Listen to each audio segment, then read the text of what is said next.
Let me take a moment and talk about Riverside.fm. It allows you to record studio quality audio and up to 4K video. When you need to record audio and video, Riverside.fm can do it. So if you're looking for a hero platform for all your recording needs, from podcasts to webinars to any video content, Riverside.fm. I've got a promo code for you where you'll receive a 30% discount on the first 3 months of your subscription. I'll give it to you twice. The promo code is SHIPIT. All one word, SHIPIT, and you'll pick up a 30% discount on your first 3 months of your subscription. Riverside.fm. Professional football in Shelby, Ohio was brief, but what a package of football legendary stories occurred in such a small time frame for one small town team. Our previous 2 installments of this series have been dedicated to the progression and development of this squad and are somewhat a microcosm of the pro football game itself at the dawn of the 20th century. Hear more on the Shelby Blues conclusion in just a moment. This is the Pigskin Daily History Dispatch, a podcast that covers the anniversaries of American football events throughout history on a day-to-day basis. Your host, Darren Hayes, is podcasting from America's North Shore to bring you the memories of the gridiron, one day at a time. So as we come out of the tunnel of the Sports History Network, let's take the field and go no huddle through the portal of positive gridiron history with PigskinDispatch.com. This podcast is part of the Sports History Network, your headquarters for the yesteryear of your favorite sport. You can learn more at sportshistorynetwork.com. Hello, my football friends. This is Darren Hayes of PigskinDispatch.com. Welcome to the Pigpen, your portal to positive football history. And in our earlier episodes, the last couple that we've had on our early pro football teams, we talked about the Shelby football teams, professional football teams. And, we saw how the team rose as the Shelby Tube Works. They then transformed to the Shelby Athletic Association and then changed their name to the Shelby Athletic Club. There were many successful campaigns in the first half dozen years or so of the organization, but it was the teams after 1905 that really had some amazing runs.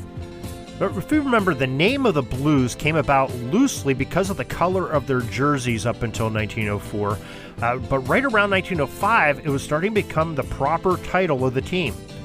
They were the top team in the town of Shelby at that point, heads and shoulders both literally and figuratively above the rest of the competitive teams in town.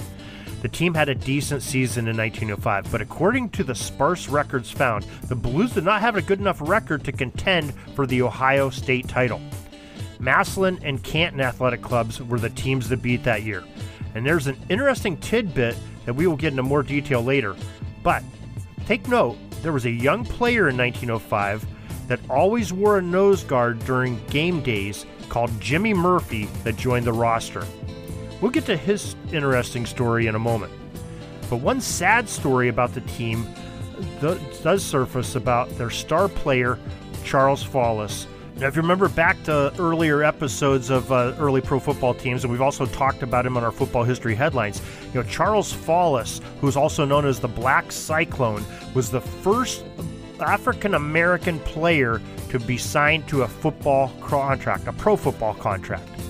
And this segment came from the Black History 365 website, which they said, Follis faced discrimination. Players on other teams targeted Follis with rough play that resulted in unnecessary injuries. At a game in Toledo in 1905, fans taunted him with racial slurs until the Toledo team captain addressed the crowd and asked them to stop. In Shelby, Follis joined his teammates at a local tavern after a game, and the owners denied him entry. Now, this is a star player of the team, the guy that had so many long runs and did so many fantastic feats of athleticism that really led to Shelby being a dominant team at that time. In 1906, the Shelby became full-blown professional team. The Blues once again were in the spotlight and contending for the Ohio crown. They fell a bit short, though, as they were runners-up to the state title to the Akron Indians. You can learn more about the Indians in our Akron Pros article and podcast that we have by doing a search on Pigskin Dispatch or on Sports Jersey Dispatch under Akron Pros, and I'm sure you'll find some articles on that. Now, part of the reason was the loss of Follis to injury.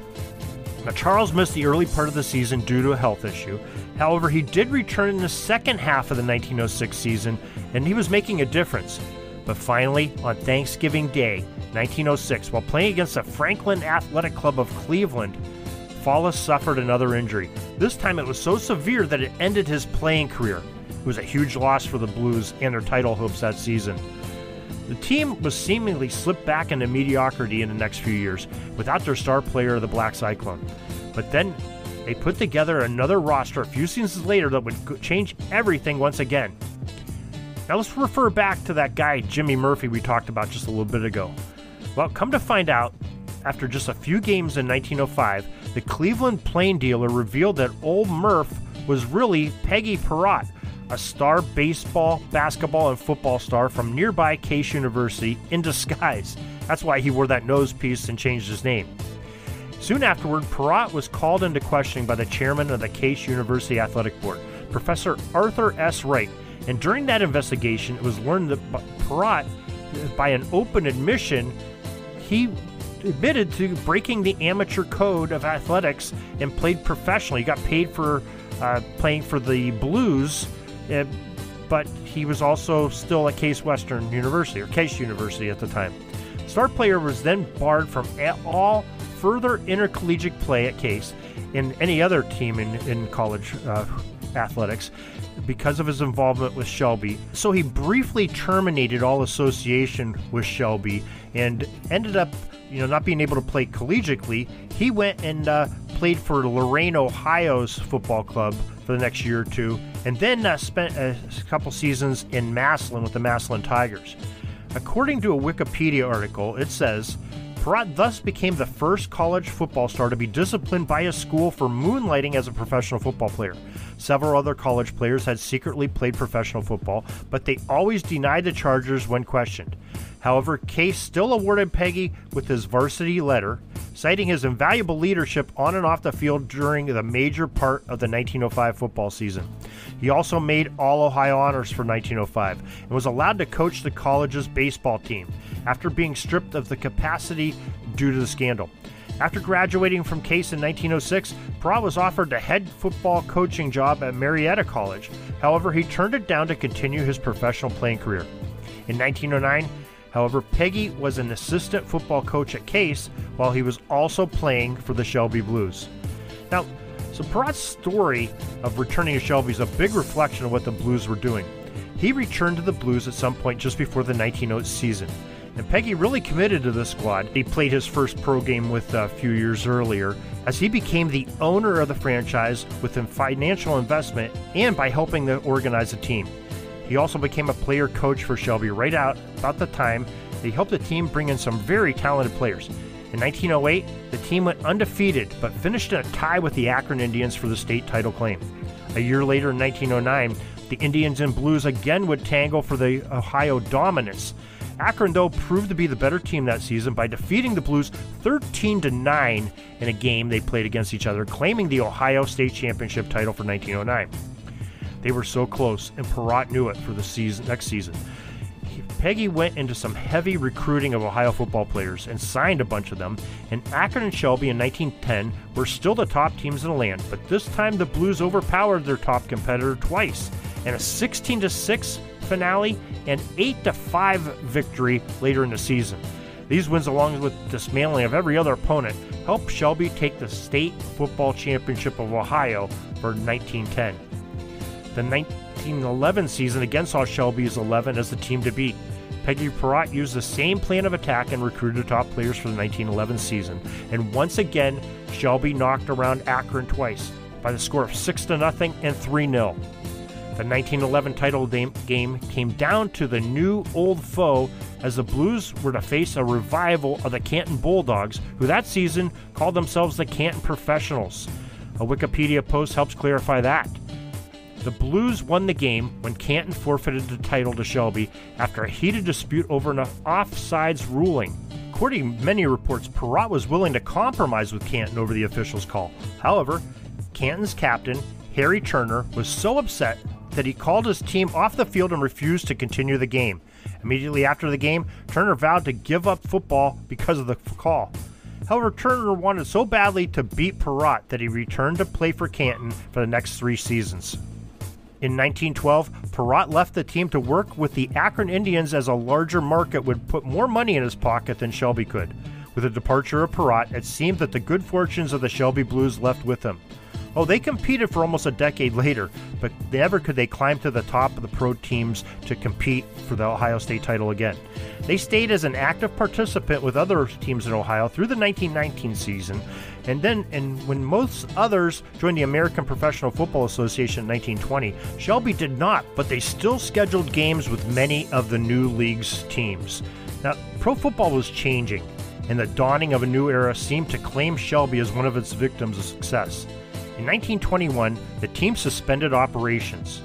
They did try to make a comeback in 1926 that lasted a few years, but the writing was truly on the wall when that football would best survive in larger markets.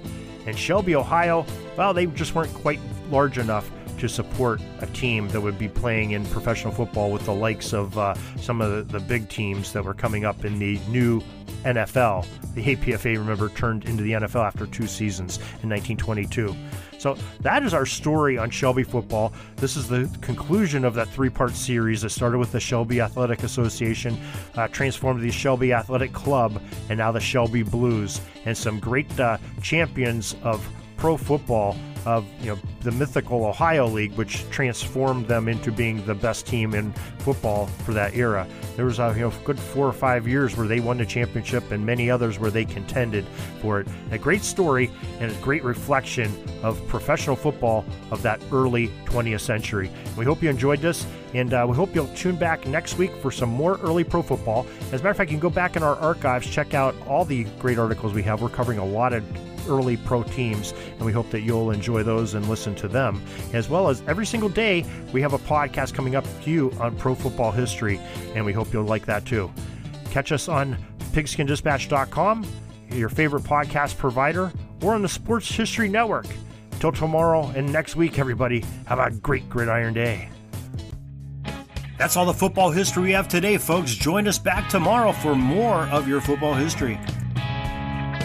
We invite you to check out our website, pigskindispatch.com, not only to see the daily football history, but to experience positive football with our many articles on the good people of the game, as well as our own football comic strip, Cleat Marks Comics. Pigskindispatch.com is also on social media outlets, Facebook, Twitter, Instagram, and don't forget the Pigskin Dispatch YouTube channel to get all of your positive football news and history. Special thanks to the talents of Mike and Gene Monroe, as well as Jason Neff for letting us use their music during our podcast. This podcast is part of the Sports History Network, your headquarters for the yesteryear of your favorite sport. You can learn more at sportshistorynetwork.com.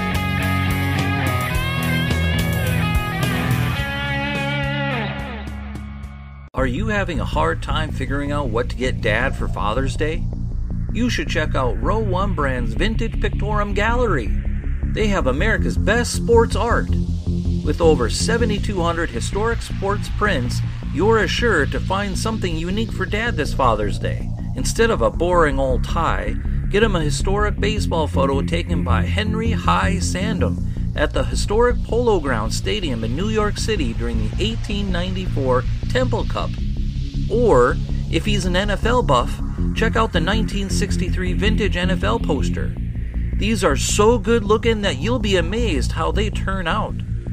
Shop now at sportshistorynetwork.com/row1 and save 15% off your order.